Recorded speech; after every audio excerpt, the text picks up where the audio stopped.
បាទជំរាបសួរពុកម៉ែបងប្អូនទាំងអស់គ្នាបាទថ្ងៃនេះខ្ញុំបាទបានជិះកាត់ម្ដងរកក្រហមបាទហើយនឹងក៏ឈានចូលថតបន្តិចដើម្បីនឹងចែកជូនដល់ពុកម៉ែបងប្អូនយើងទស្សនាទាំងអស់គ្នាបាទហើយនឹងដើមរកក្រហមនេះគឺជាប្រភេទឱសថបុរាណខ្មែររបស់យើងអាចព្យាបាលនូវជំងឺបានច្រើនមុខមានជំងឺដូចជា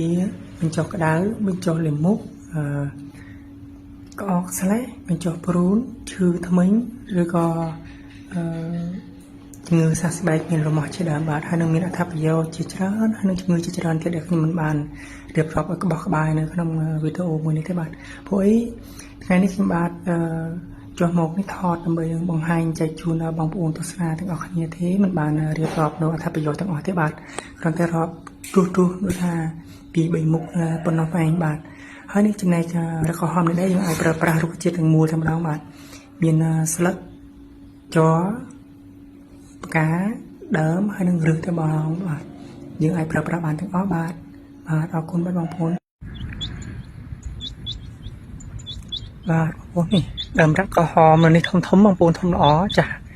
នេះចាស់ភាសាចាស់ឆ្នាំដល់នេះមានទាំងផ្លែទៀតបងប្អូននេះផ្លែប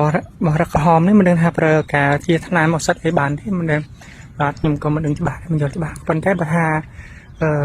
រុក្ខជាតិទាំងមូលមានស្លឹកមានជាប់កានិងឫសដើមវាអាចប្រើធ្វើជាថ្នាំឱសថបុរាណរបស់យើងបាន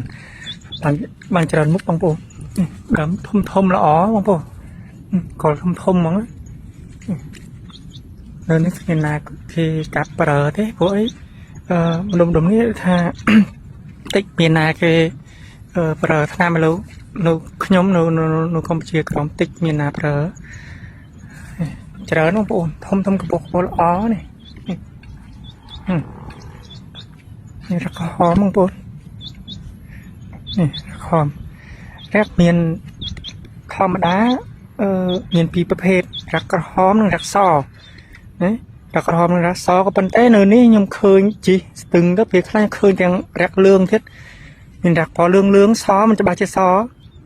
ក្រហមក៏មិនក្រហមដែរផែននៅខាងទៅគៀនគ្នាយូរវាកន្លាយឬមកក៏មិន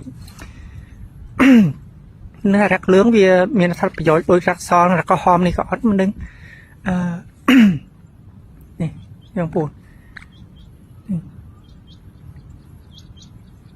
ធំល្អនេះនៅខាងនោះទៀត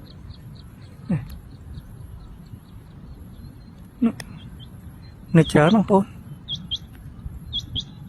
នោះ